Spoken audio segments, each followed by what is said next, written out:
মাছ ভাঙা শুভ নাকি অশুভ? সকালে উঠেই মনটা খুব খারাপ হয়ে গেল।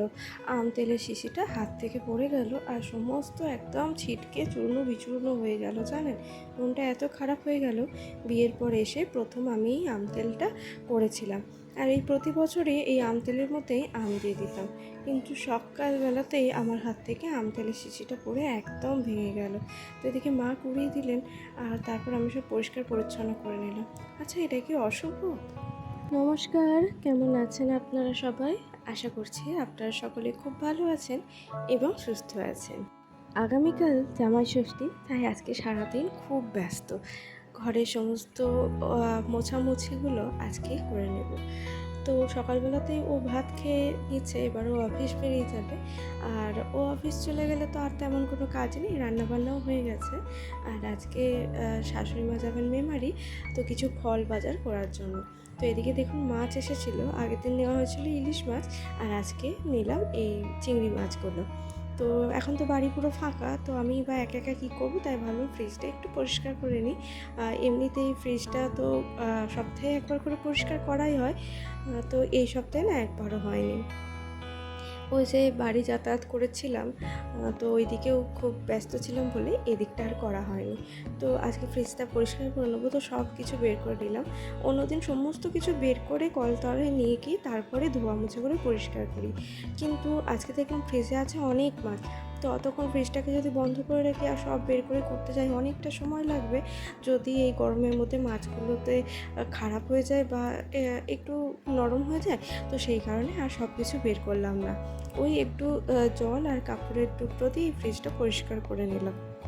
অল টাইম তো ফ্রিজের মধ্যে যা কিছু রাখা হয় সবসময় চাপাচাপি দিয়ে রাখা হয় না। ওই মানে আলসেমি আর কি, মানে ফ্রিজে রাখতে হবে তো নাও ঢুকিয়ে দাও, আর সেটা কোনো কন্টেনারেও রাখা হয় না বা চাপাচাপি দিয়েও রাখা হয় না অনেক সময়। তো সেই কারণে ফ্রিজটাতে একটু গন্ধও হয়ে যায়। তবে শুনেছিলাম লেবু কেটে রাখলে নাকি গন্ধটা অনেকটা কাটে। বিশ্বাস করুন, বহুবার লেবু কেটে রেখেছি, কিন্তু ওই এক সপ্তাহ যদি পরিষ্কার না করি, সে কেমন একটা গন্ধ তো রয়েই যায়। তো তো সেই কারণেই আজকে ওই ভিজে কাপড় ছেঁড়া দিয়ে ফ্রিজটা একটু পরিষ্কার করে নিলাম। এরপর যে চিংড়ি মাছ কটা নিয়েছিলাম সেগুলো বেছে গুছে নেব। আর জানেন, আর এই রান্নাঘরে তো ফ্রিজটা রাখা হয়, তো সেই কারণে ফ্রিজটা গায়ে না খুব তেল ছিটে মতন হয়েছে। আর জানি না, কাঁচের বয়ামের মধ্যেই টমেটো কেচাপটা করে রেখেছিলাম, হয়তো গা গড়িয়ে কোনো কারণে পড়েছে, আর এই জায়গাগুলো না একদম দাগ হয়ে গেছে। আর যেহেতু টমেটো কেচাপটাতে চিনি দেওয়া আছে, তো কেমন রসের মতন একদম চিপটে বসে আছে, একদমই তুলতে পারছিলাম না। অনেক কষ্ট করে তুললাম। তো সাবান টাবান ঠেকায়নি কোন, আর হয়তো একটু স্কচ ব্রাইট দিয়ে ঘষলেই উঠে যেত, কিন্তু দেখলাম না, আজকে যখন সাবান দিচ্ছি না, তো আজকে একদমই সাবান দেবো না। আর এই যে চিলি সসটা রাখা হয়েছিল, দেখুন চিলি সসটা থেকেও কীভাবে গা গড়িয়ে পড়ে জায়গাটা কালো হয়ে গেছে। যাই হোক, তবে চিলি সসটা তাড়াতাড়ি উঠে গিয়েছিল, কোনো সমস্যা হয়নি, কিন্তু টমেটো কেচাপটা একদমই উঠতে চাইছিল না। জানেন তো, বাড়িতে যখন কেউ আসে তখনই মনে হয় যে ঘর বাড়ি সব কিছু একদম পরিষ্কার পরিচ্ছন্ন করি।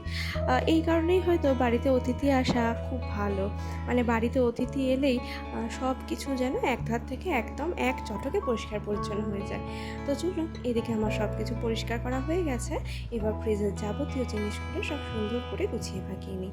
আর এই গরমকাল তো চলেই এসেছে, ফ্রিজে জল রাখতেই হয়। আর এই আচারটা দেখেছেন, আম দিয়ে গুড় আম করা হয়েছিল, আর সেটাকেও ফ্রিজের মধ্যেই রাখা হয়েছিল। কলিংটা না শেষ হয়ে গেছে, তার কারণে ফ্রিজের বাইরেটা ওই জল একটা দিয়েই মুছতে হলো। আর একদমই ভালো পরিষ্কারও কিন্তু হয়নি, কলিং দিলে অনেক তাড়াতাড়ি বেশ সুন্দর পরিষ্কার হয়ে যায়। তো এবার চলুন, যে চিংড়ি মাছ কটা নিয়েছি সেগুলো বেছে ধুয়ে নিই। মা তো এদিকে বেরিয়ে পড়েছে, 10:30 মতন বাজে, ওই 10:30টার বাসটা ধরবেন বলে বেরিয়ে পড়েছেন। যদিও দেখলাম এখনও রাস্তার উপরেই বসে আছেন, এখনও উনি বাস পাননি। তো ট্রেনের টাইম হচ্ছে 10:40, তো তার আগে বাসটা ঢুকে যায়, ওই প্যাসেঞ্জাররা ওই ট্রেনটা ধরেন। আবার যে সকল প্যাসেঞ্জাররা ওই ট্রেন থেকে নামেন, ওনারা আবার ওই বাসে করেই ব্যাক করেন। তো দেখুন, কতগুলো চিংড়ি মাছ নেওয়া হয়েছিল, 500 চিংড়ি মাছ মতন নেওয়া হয়েছিল। আর বাচ্চা ধোয়ার পর কোনটুকু হয়ে গেল। আচ্ছা, আপনারা কি বলতে পারবেন এই চিংড়ি মাছের মাথাটা দিয়ে কোনো কিছু রেসিপি হয় নাকি? আসলে মাথাটা তো ফেলেই দেওয়া হয়, আর গায়ের খোসা তো অবশ্যই ফেলে দেওয়া হয়, কিন্তু মাথা দিয়ে কি কোনো রেসিপি হয়? এই চিংড়ি মাছের মাথাটা ফেলে দেওয়ার পরে আর একটু সারে থাকে জানেন। আজকে আমার এই সব শ্যুটগুলো কিন্তু একদম কাঁচা হাতের করা। তা পুচুদের স্কুলে এখন ছুটি পড়ে গেছে, তো আজকে পুচু সারাক্ষণ আমার সাথে। বাড়িতে যদি কেউ না থাকে পুচু কিন্তু আমার কাছে সারাক্ষণই থাকে, সব সময়। আর দেখুন, আর এই সমস্ত শ্যুট কিন্তু পুচু নিজেই করেছে। একটু ট্যাড়াব্যাকা হয়েছে, কিন্তু দেখুন খুব একটা খারাপ কিন্তু করেনি। আমি যে কাজটাই করি না কেন, ও কিন্তু আমার পিছন পিছন এসেছে আর বলেছে, কাম্মা দাঁড়াও, আমি ক্যামেরাটা তোমাকে ধরে দিচ্ছি। দেখুন, দেখতেও ভালো লাগে তাই না? কিছুটা সময় ওদের মতন করে থাকতে দিলে ওরাও কিন্তু সারাটা দিন খুব ভালো থাকে। তো এদিকে আমি ঘর মোছা হয়ে গেল। সকালে একবার ঘর মোছা হয়েছিল, কিন্তু ওই পরিষ্কার টরিষ্কার করার পর ঘরটা একবার না মুছলে যেন একদমই হয় না। আর বাবা গিয়েছিলেন বাবার শ্বশুরবাড়ি, তারপরে আবার মামার শ্বশুরবাড়ি, আর সেখান থেকে দেখুন অনেক আম নিয়ে চলে এসেছেন। এইদিকে আম কটা ছিল একটু পাকা, তার জন্য বাবা বললেন এগুলো একটু আলাদা করে রাখতে, তো এগুলো পেকে যাবে, আর একদমই কাঁচা আমগুলো আলাদা করে রেখেছি। আর এখন বাজে দুপুর 1:30টা মতন। মা সমস্ত কিছু বাজার করে নিয়ে চলে এসেছে। এই দেখুন, জামাইয়ের জন্য নিয়ে এসেছি এরকম একটা সুন্দর শার্ট আর একটা প্যান্ট, আর তার সাথে নিয়ে এসেছে অনেক ফল আর কিছু সবজি নিয়ে এসেছেন।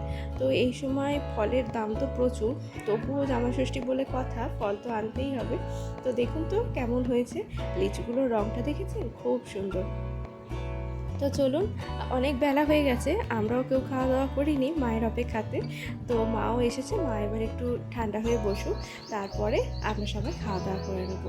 তো চলুন, আজকের মতন ব্লগটা এখানেই শেষ করছি। চোখ রাখুন পরবর্তী জামাই ষষ্ঠী ব্লগের জন্য। আজকের মতন টাটা, দেখা হবে নতুন একটা ব্লগে।